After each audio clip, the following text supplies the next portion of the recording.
analizando temas importantes como la causalidad, la formalidad y la sustancialidad en materia de IGB. Eso en el entendido que vienen modificaciones para el año 2025. Ya debemos estar ahí básicamente revisando todas las actualizaciones en materia tributaria para estar atentos a estas reformas y dado que siempre ocurren estas situaciones en materia tributaria. ¿Y de qué se trata? Se trata de la causalidad, la formalidad y la sustancialidad. Tres elementos bastante importantes que tenemos que analizar y comentar, porque esto le afecta al pequeñito que tributa en el RER, le afecta al que tributa en el MIPE y el que tributa en el régimen general. El RUS, bueno, el RUS no podría tanto porque ellos no discriminan el tema de crédito fiscal. Lo único hacen, por un lado compras y por otro vendas, todo sencillo, una suma y ya tienen el tema de su declaración. Pero para estos regímenes tributarios que sí discriminan el tema del IGB, entonces necesitamos analizar desde esa perspectiva. ¿Qué es lo que ocurre cuando uno se enfrenta a una fiscalización en el entendido que tiene que soportar en materia tributaria por parte del auditor que nos analice la causalidad, que nos analice la formalidad y que nos analice el tema de la sustancialidad? Entonces, para poder de alguna manera salir airosos en un procedimiento de fiscalización.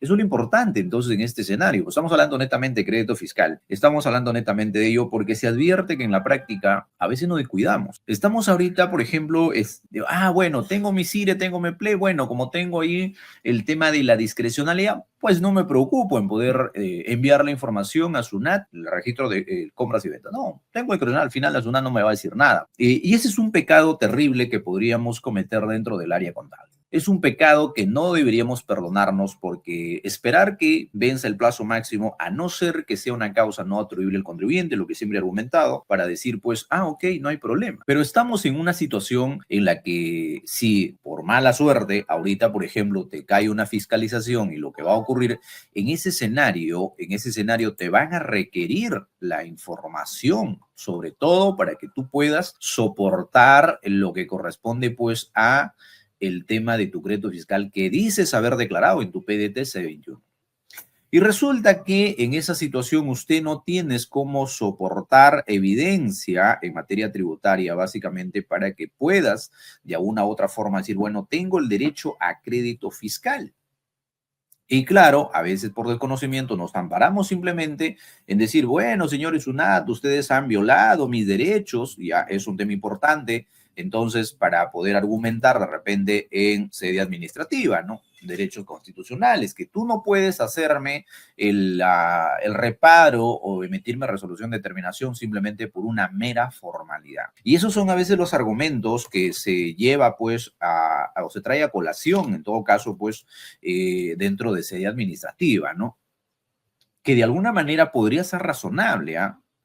Podría ser razonable, entonces, desde la perspectiva de decir, bueno, pues, señor SUNAT, usted no puede abusar de decir, básicamente, que yo no tengo derecho al tema de mi crédito fiscal cuando realmente, pues, yo tengo toda la causalidad. Tengo toda la causalidad. Y bajo esa situación, entonces, pretender, pues, de repente, pues, salir airosos en un procedimiento de fiscalización. Lo que mucho ocurre en ese tema, ¿no? Entonces decimos, no, pues, señor SUNAT, ¿cómo usted va a pretender desconocerme los 20,000, los 30,000 soles de mi crédito fiscal que tengo anotado en enero del 2023? Si yo tengo todo, causalidad, tengo los vouchers, tengo la guía, tengo toda la documentación. Pero como yo estoy esperando que obviamente termine el 2024 recién para ponerme al día, porque acabo tengo una discrecionalidad. Y entonces la SUNAT dice, bueno, pues señor contribuyente, usted no tiene derecho a nada. ¿Cómo que no tengo derecho a nada? No, no tiene derecho. Porque yo te estoy requiriendo tu registro de compras y ventas, que puede que lo lleves de manera física, puede que lo lleves a través del PLE, puede que lo lleves a través del CIRE, pero yo necesito que usted cumpla con esa formalidad. La formalidad te puede matar porque no tienes en cuenta que la administración tributaria, conjuntamente con el tema de la normativa vigente, con la normativa que tenemos en materia tributaria y las resoluciones del Tribunal Fiscal e inclusive de la Corte, se han pronunciado sobre este tema. O sea, que el tema de la formalidad no podemos decir que no lo vamos a observar en ese detalle. Por eso es que cuando analizamos la normativa en materia tributaria relacionados al IGB, tenemos el artículo 18, tenemos el artículo 19 y tenemos el tema de la ley, la 29, 214, 215, decreto legislativo 1116. Y ya también que está pues ahorita publicado en el Diario Oficial del Peruano, la 1669, que a partir del año 2025 cambia la regla del juego respecto a los 12 meses. Respecto a los 12 meses que tenemos básicamente para anotar las facturas. Porque yo te decía, ¿para qué vas a tener los 12 meses? ¿Cuál sería la necesidad que el contribuyente tenga para anotar los 12 meses y ya sabe que lo tiene en el CIRE? Todas las facturas van a estar dentro de la propuesta. Se entendía, claro, cuando el contribuyente te reclamaba su derecho, porque esto no es que el contribuyente, pues, o la SUNAT se lo ha dado, pues, así de buenitas. No, no, no. El contribuyente ha tenido que hacer la guerra para que lo den el tema de los periodos de 12 meses. Porque antes de ello, no, olvídate, usted no anotabas tu factura dentro del periodo, chao, perdías tu crédito fiscal. Y claro, los contribuyentes reclamaron, dijeron, ¿pero por qué? A ver, si mi proveedor no me hace llegar a la factura, ahorita están liquidando, por ejemplo, el área de contabilidad del tema de noviembre. El proveedor no me hace llegar la factura de noviembre, recién me lo hace llegar en marzo del 2025. ¿Por qué? Porque se le ha traspelado. Imagínate, estamos hablando del año 2005, 2006, donde toda la documentación pues era física, no había, ni siquiera habían los indicios de tener una facturación electrónica o pues unos libros electrónicos. Entonces imagínate 2003, 2004, imagínate por allá, por esos años, ¿no? Y entonces el contribuyente ha tenido que luchar para que, bueno, salga una disposición y diga, bueno, ya, no te quejes, tienes 12 meses para poder anotar. Porque claro, te podrían hacer llegar una factura, porque era física, se te podía extraviar, se te podría traspapelar, y ese hecho, pues, no podría afectar al contribuyente. Pero eso es razonable desde el punto de vista, pues, de la realidad, de los hechos fácticos en aquellos años. Pero aquí estamos en una situación diferente, donde los comprobantes se supone, digo, porque pueden haber errores en el tema del envío a SUNAT. Por ejemplo, ayer el servidor de SUNAT se ha caído. El servidor de ayer, el de SUNAT se ha caído, entonces tenemos clientes que obviamente tienen sistema de facturación electrónica y que parte de nosotros, nuestro sistema también lo compartimos con ellos. Entonces nos dicen, mira, no, todas las facturas están así. Bueno, sí, pues el problema es que no recibe el servidor de SUNAT las facturas. Eso no es problema de nuestro sistema, sino eso es problema del servidor de SUNAT, que cuando el sistema envía el comprobante, entonces SUNAT no lo recibe. Entonces, como no lo recibe, pues obviamente todos tus comprobantes van a estar ahí pues en rojo, y ese es un tema, ¿no? Entonces en esa situación se supone que todos los comprobantes que se emiten están dentro del sistema del servidor de SUNAT, y cuando el contribuyente quiere hacer uso de su crédito fiscal, pues lo tiene en la propuesta. Entonces, ¿cuál sería la necesidad de decir, bueno, contribuyente tiene 12 meses para utilizar? Y de hecho yo siempre he dicho en los cursos que dictaba, por ejemplo, de CIRE, ¿no? El problema es que al área contable le daba un dolor de cabeza porque, claro, cuando excluía los comprobantes que se dan pues por la situación de la compra de los productos personales del gerente o de los socios, siempre tendría que estar excluyéndolo por 12 meses. Bueno, eso se acabó. Para el 2025 ya no tenemos eso, porque ya no hay la necesidad. Pues claro, lo va a aparecer hasta los 12 meses porque se supone que la exclusión de los comprobantes en algún momento lo tenías que tener derecho a crédito fiscal. Sí, pero es una compra personal, nunca lo va a tener derecho. Entonces, como nunca lo tienes, a partir de los 12 meses recién se va a desaparecer.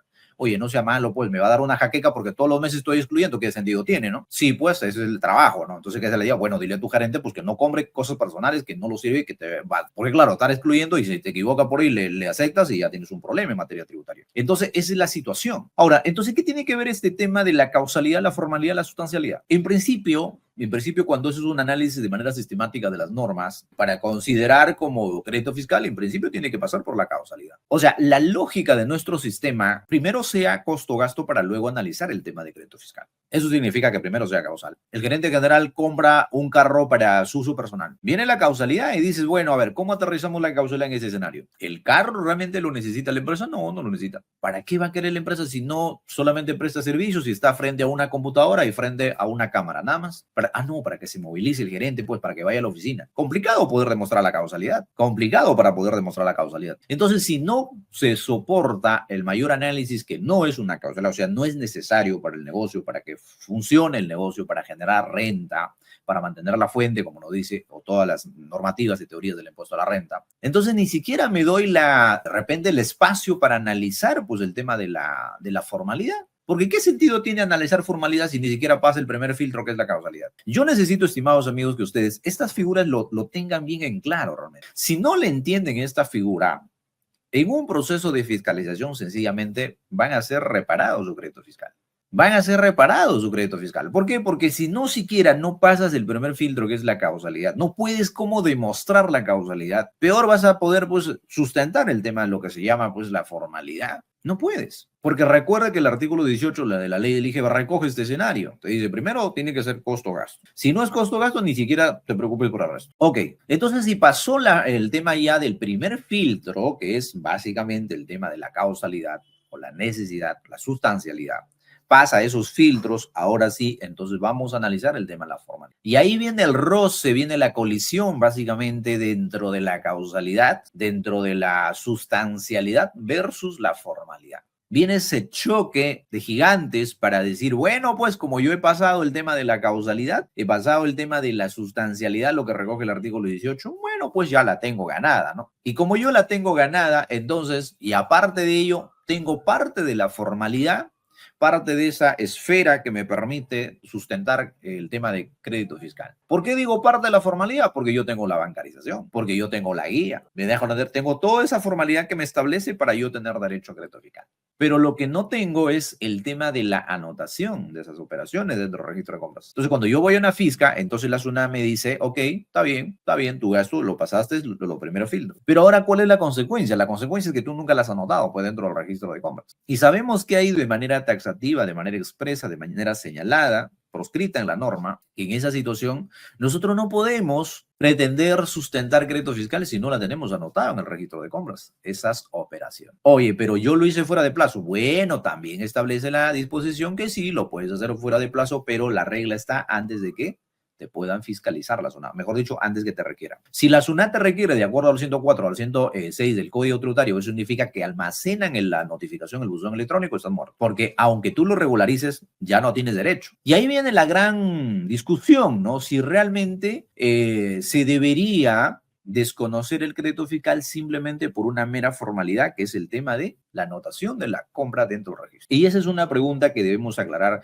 y que, claro, podría generar bastante debate y sería materia de análisis y comentario en ese sentido, decir, bueno, ¿qué tanto podemos soportar con una mera anotación, ¿no? El problema es que sí, hay un tema de formalismo y eso ya el Tribunal Fiscal se ha pronunciado sobre ese tema. O sea, si la disposición está señalada por el principio de legalidad, está establecida de esa manera, pues ¿quién va a decir lo contrario? ¿Quién va a decir lo contrario cuando en materia tributaria siempre hemos dicho por principio de legalidad que todo lo que haga la SUNAT tiene que estar en una disposición? Tiene que estar en el IGB, tiene que estar en el impuesto a la renta, tiene que estar en el Código Tributario. Me parece bien. Porque si no está establecido, entonces nadie puede venir por interpretación a decir, bueno, pues esto lo que es la causalidad y la formalidad por interpretación vamos a desconocer. No, eso no puede ocurrir. Pero si no vamos a revisar la normativa en ese escenario, la 29.214 y la 29.215, sobre todo la 215 con el decreto legislativo 1116. De manera puntual ha establecido y con negrita subrayado todavía ha establecido que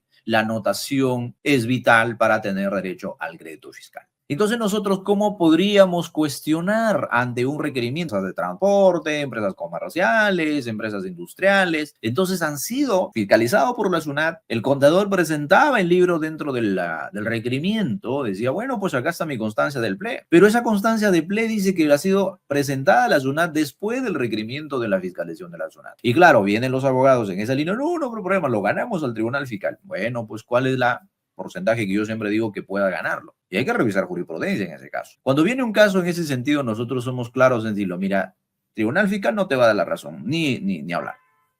Tribunal Fiscal no, porque ya hay jurisprudencia sobre esa materia que se ha venido analizando, pues no hay forma. Lo único que a veces dice, bueno, lo que pasa es que quiero ganar tiempo, bueno, eso es otro cantar, ¿no? En sede judicial también hay jurisprudencia de la Corte en ese caso. También existe pronunciamiento sobre ese tema que la formalidad establece. Claro que podríamos alegar un derecho, pero a veces los escritos que se van al Tribunal Fiscal por desconocimiento en materia tributaria se alegan violación de derechos constitucionales, como ya se los había contado en varios programas anteriores, ¿no? O sea, no podemos alegar un derecho constitucional en el tribunal, digamos, lo fiscal. No es la vía idónea para poder cuestionar la violación de un derecho pues, constitucional amparado dentro de nuestra Constitución. No es. Claro, ¿por qué? Porque ya sabemos, como comentamos en el programa anterior, que el Tribunal Constitucional obviamente dejó sin efecto estas medidas a nivel administrativo que las entidades administrativas puedan aplicar el control de uso. No la pueden. Por más que yo quisiera, pues bueno, pues ¿de qué me alegas? Pues si yo no tengo competencia para esto. Lo único que yo quiero ver si la administración tributaria, su proceso de fiscalización se ha regido estrictamente por lo que establecen las normativas diseñadas en su procedimiento de fiscalización. Pero claro, uno podría analizar el procedimiento de fiscalización, que sí hay casos que se puede solicitar la nulidad del proceso de fiscalización. Si se cae el proceso de fiscalización, se caen todas las infracciones, todos sabidos y probados. Eso sí, claro, hay casos que sí, porque a veces la SUNAT se le va, pues, ¿no? Pero no podemos alegar este derecho importante como, por ejemplo, lo que establece el tema de la Constitución, actos confiscatorios. ¿Qué podría resolver el Tribunal Fiscal un acto confiscatorio? Si sabemos que ese acto confiscatorio es un tema constitucional, que tiene que hacerlo el Tribunal Constitucional para ver si realmente la medida que estás cobrando es una medida pues excesiva, es gravosa, tremenda, que obviamente supera todos los límites establecidos para que el contribuyente pueda pagar sus impuestos. Y entonces, ¿bajo qué argumento podríamos ir al tribunal o al Poder Judicial para que nos den la razón cuando nosotros no hemos cumplido con la formalidad? ¿Bajo qué argumento? Y eso es lo importante dentro del derecho tributario, conocer este tema que es importantísimo, la parte de la formalidad. Eso significa entonces, en conclusión, que la formalidad me mata la causalidad, la sustancialidad, sí, pues te mata todo, te liquida en una. Y ojo, esto ni siquiera se ha tocado, ni siquiera se ha modificado con este 1669, que ya va a entrar en vigencia el año que viene. Entonces, para el 2025 estaríamos hablando de esta nueva forma de la anotación, que solamente pues tenemos la limitante que nos cortan de las 12 meses que tenemos máximo a 3 meses. 3 meses, claro, por el tema de la detracción. Entonces, eso es lo importante de estos principios que, vuelvo a recalco, sirven para analizar cómo pueden colisionar estos elementos importantes que es la causalidad con el tema de la formalidad. O sea, yo puedo tener toda la causalidad, pero si no tengo formalidad, que eso podríamos discutirlo, ¿no? Que no podría ser nuestro sistema formalista, pero el problema es que a nosotros como peruanos nos encanta pues el tema del formalismo. ¿Por qué el formalismo? Porque de alguna manera pues no estamos acostumbrados a hacer las cosas de buena fe. No estamos acostumbrados a que si no me ponen la presión, pues yo no trabajo, yo no hago nada, yo no cumplo con mis obligaciones, lamentablemente, ¿no? Dios en gracia diría, ¿no? O también por el desconocimiento, ¿no? Uno desconoce, pues dice que yo qué voy a estar analizando causalidad, formalidad, no tengo nada de esto, ¿no? Por eso que este proyecto, por ejemplo, que comentamos, que ha dado mucho, digamos, los comentarios, se dice, bueno, ya se acabó todo esto, pues ya, ¿para qué tanta formalidad, tanta norma? ¿Qué entiende el contribuyente? ¿Qué entiende el emprendedor de causalidad, de formalidad? No tiene una formación del tema fisco, y eso es correcto. ¿Pero eso depende de la persona? No, eso no depende de la persona. Tiene una gran responsabilidad el Estado en este tema. Pero el Estado jamás se va a hacer responsable, pues, ¿no? Lo único, el Estado lo que está en este escenario diciendo, bueno, pues si tú no cumplas, recuerda que yo tengo el poder. Para no caer en ese problema, entonces, más vale seguir la formalidad. Pues si me dicen, yo no quiero tener problema con la SUNAT, bueno, yo me tengo que sí o sí someter a la norma tributaria.